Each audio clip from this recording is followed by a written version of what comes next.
Տիկին Պետրոսյանը, կնշեք ինչ խախտումներ եք արձանագրել ընտրատեղամասում։ Գիտեք, որպես այդպիսին խախտումներ չեմ արձանագրել, այսպիսի մի խնդիր կա, որը ես ի սկզբանե նկատել եմ, քաղաքացիները իրազեկվածություն չունեն ընտրական գործընթացների եւ ընտրություններին իրենց մասնակցության մասով։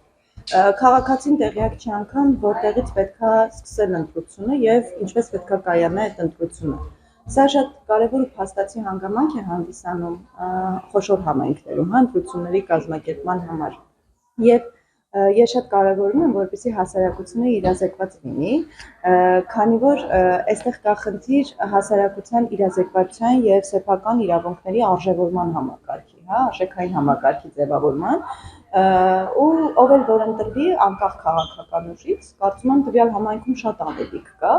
որովհետև քաղաքացիները պետքա տիրապետեն իրենց սեփական իրավունքներին, որպեսզի կարողանան գնալ առաջ եւ զարգացնել տվյալ համայնքը։ Ու մի հատ խնդիրը, որ ես այս պահին եւ այստեղ այսօր նկատել եմ, դա նա է, որ կարծես թե քաղաքացիները առաջին անգամ են ընտրում ու երբևէ ու խոսքը ոչ թե գնում է մեծահասակի մասին, անչափահաս, չափահաս դարձած անձի մասին, այլ միջին տարիքի անձիկ, ովքեր մոտավորապես 2-3 անգամ արդեն իսկ ընտրություններին մասնակցած պիտի լինեին եւ այդ ընթացակարգին ծանոթ պիտի լինեին ու վերջիվերջո 21-րդ դարում համացանցը եւս մեզ իրազեկում է դրա մասին, այսինքն